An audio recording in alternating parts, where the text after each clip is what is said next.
Hi! So a couple of days back, I finished a 10-day Vipassana meditation retreat, and in this video, I'm going to discuss some of my insights gained and my personal experience, as well as some of the key teachings. And I'm also going to be discussing details of the retreat itself and where you can find a center near you. So if you are planning to go to a Vipassana and you want it to be a surprise, then I just advise turning the video off now, because as I said, I will be discussing some of the key teachings, though I won't be going into the technique itself. So let's jump straight into it.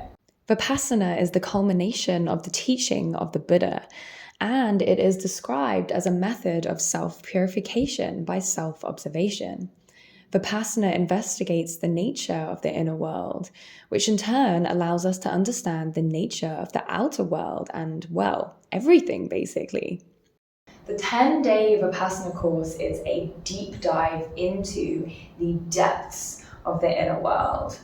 So for the duration of the course, we are asked to take our attention away from the external world and direct our attention inwards, where we are asked to radically surrender to the inner experience of sensations within the body. Awareness of sensations takes you to the deepest level of the mind and allows you to cut the roots of past conditioning, Goenka. At first, we learn only conceptually that it is not actually the external world that is the cause of our suffering.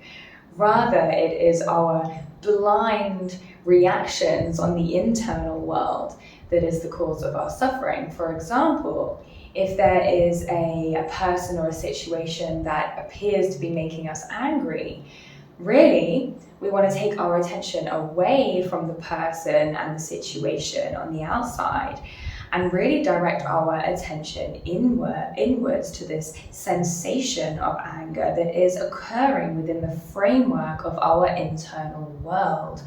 And therefore, attention must be directed inwards to really figure out why we are suffering in the first place. And in doing so, we awaken to deeper truths, and ultimately, we escape our bondage. Vipassana means seeing things as they truly are. The practitioner of the Vipassana technique is walked through an experiential understanding of this, through spending many hours witnessing both gross and subtle sensations occurring within the body as they truly are, to watch reality as it really is. And in doing so, we ultimately purify the mind. A key teaching within Vipassana is to observe bodily sensations from a place of equanimity. So we are learning from an experiential level how to become less resistant and less reactive. In doing so, we actually alter our state of being and we find freedom. So we practice the art of non-reactivity through persistently observing and detecting both unpleasant and pleasant sensations, whether they be gross sensations or subtle sensations. And we do so with total, unwavering equanimity. This also means remaining in complete stillness while meditating, not moving the body and not giving into any sensation, whether it be itches, physical pains, emotional sensations, and so on. It also means not allowing attachment to any type of sensation to formulate, whether we consider it pleasant or unpleasant. In the world of sensations, I came to realize that thoughts in and of themselves are simply sensations in the headspace. These subtle sensations that will often otherwise go unnoticed. So I would just be sitting there in no mind, just floating in nothingness, and the mind kind of represents these still waters. And then even the bubbling up of thought would create these tiny little sensations, this tension, like creating tiny little ripples upon the surface of the still waters. And then these ripples, this tension would increase and increase as thought picks up momentum. And this is the kind of thing that would totally go unnoticed, that we are unaware of until we are aware of it. Or until we get some sort of tension, headache from fast-paced, stress-induced thinking. Over the course of the retreat, we also awaken to an experiential understanding of what is known as Anicca. It's repeatedly mentioned to instill it firmly in your background understanding. It's very interesting how Gwenka, the teacher, actually manages to instill this teaching in your mind, because even days after the retreat, I can still hear him saying, Anicca, Anicca. Can still hear it, and it's just reminding me like on an hourly basis about the teaching, you know. So what is Anicca? Well, as the words of Dharma states, all things are impermanent. When one observes this with insight, then one becomes detached from suffering. This is the path of purification. Anicca refers to the innate impermanence of everything. Life has its rhythmic flow, things come and go.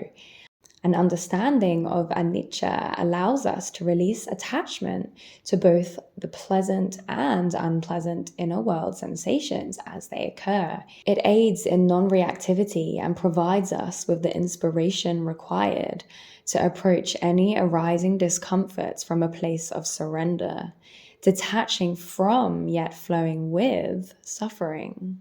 Fixed firmly as the observer for many hours, simply watching as emotional pain and physical pain and all types of sensation come and go, I actually found that after a while my suffering had lessened, simply because my attachment to it had lessened. I had seen the impermanence of it, and I'd also managed to really disentangle my identification from the sensation. So ultimately there was less clinging to it. And it's almost as if, you know, sensation just simply appears on the movie screen of the inner landscape, and then it disappears. And every time I sit down, there are new sensations, both intense and subtle, and they come and go rapidly. Every time I move even an inch, this sparks a wave of new, subtle sensations, all of which are just temporary by nature. So realizing this, we actually just learn throughout the course to give less attention and less importance to these shape-shifting sensations, and we actually are able to get deeper and deeper into the practice as a result. Now, the philosophy that is expressed in the teaching refers to addiction as nothing more than a result of craving and attachment to sensory experiences. Sensations are seen to play a crucial role in the cycle of addiction. When we experience pleasant sensations from particular substances or behaviors, we then potentially develop a craving for those sensations, leading to attachment and habitual behavior. So once again, the teaching explains that it is not actually the object on the outside world that we are addicted to. It is not the person or the substance or the activity that we are addicted to on the outside world. Rather, it is the sensation and this feeling on the inside that we crave time and time again. It is this sensation that this outer experience is creating, and it is this sensation that feels good that we want again and again. And we are constantly in this state of agitation, trying to feel better, trying to satisfy something that can never actually be permanently satisfied. Now, in the retreat, you are on this dopamine detox. You are starved of stimulation compared to what most of us are used to on a daily basis. And as a result, I really began to notice how stimulating thought actually is and how much we think just for stimulation.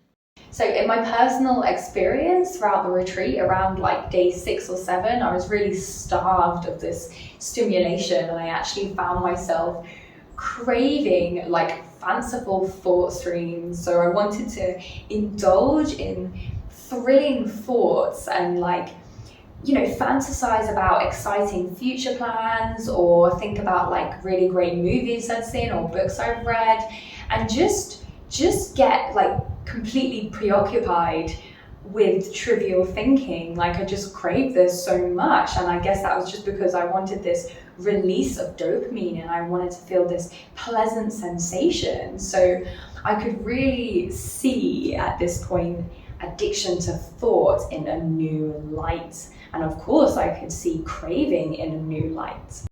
All we ever do in life is really just an effort to feel better somehow. And that is to say, to feel pleasant sensations within. We strive for pleasant sensations and aim to avoid the unpleasant. Vipassana teaches you to remain equanimous and unattached to both types of sensations. I was really able to shine this light on my constant tendency to crave. And I noticed that even whilst sitting there in pure awareness, totally away from thought, in the deepest of meditations where there is just pure awareness and nothing else, I could still detect this very subtle wanting for something to happen. This tiny hint of craving for something. And that was quite liberating for me. Simply bringing this to my conscious awareness has actually made me go deeper into meditation, because when I notice this craving, I can really begin to let it go and simply be, knowing that it can never ever be satisfied, because craving just creates endless craving. This was a big block that I didn't even really know I had in my deepest meditations. Now, this course is absolutely not about being comfortable, and each participant faces their own unique challenges along the way that they must find deeper and deeper layers of surrender towards. And by far, my personal biggest challenge was what is known within Buddhist philosophy as Thina Middha. I'm definitely not pronouncing that correctly, but it translates to sloth and torpor. This is one of the 5 hindrances that prevent mental concentration in our practice and ultimately stop us from going where we want to go in our spiritual practice in general. Sloth and torpor refers to a mental dullness and drowsiness. I did not know that it was possible to fall asleep in an upright position so many times. So I'd fall asleep and then my head would fall and I'd wake myself back up again, and it was just this perpetual cycle, and it was rather uncomfortable. But as I said, each of us experienced our own discomforts along the way.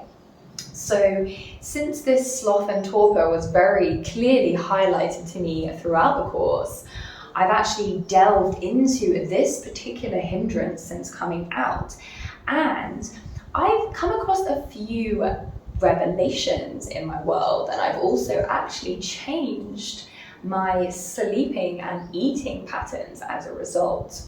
Here are a list of the 5 hindrances. We are all bound to be faced with these hindrances as obstacles on our path at some time, but if any particular one jumps out to you, then I encourage you to research it a little and you may uncover a few things.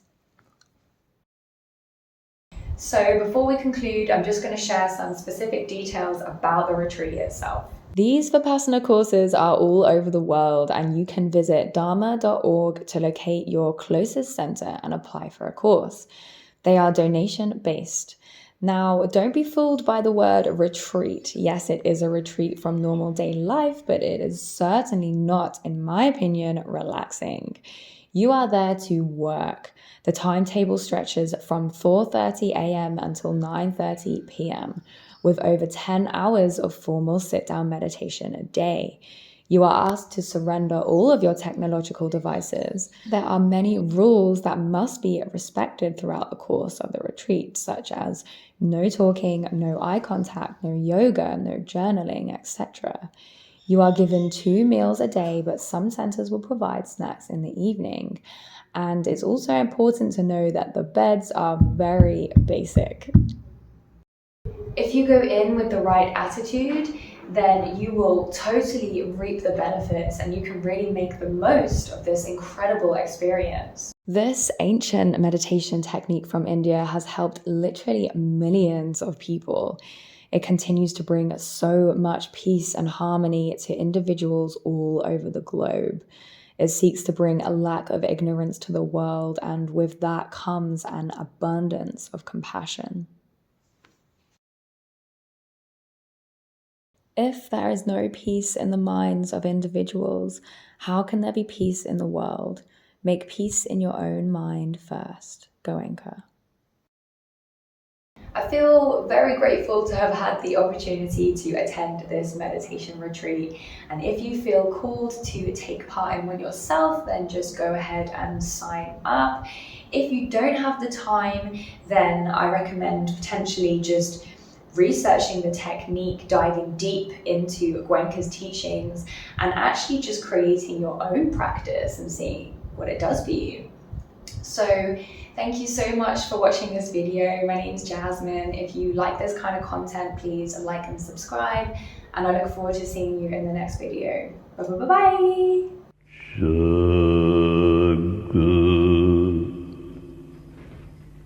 Bye.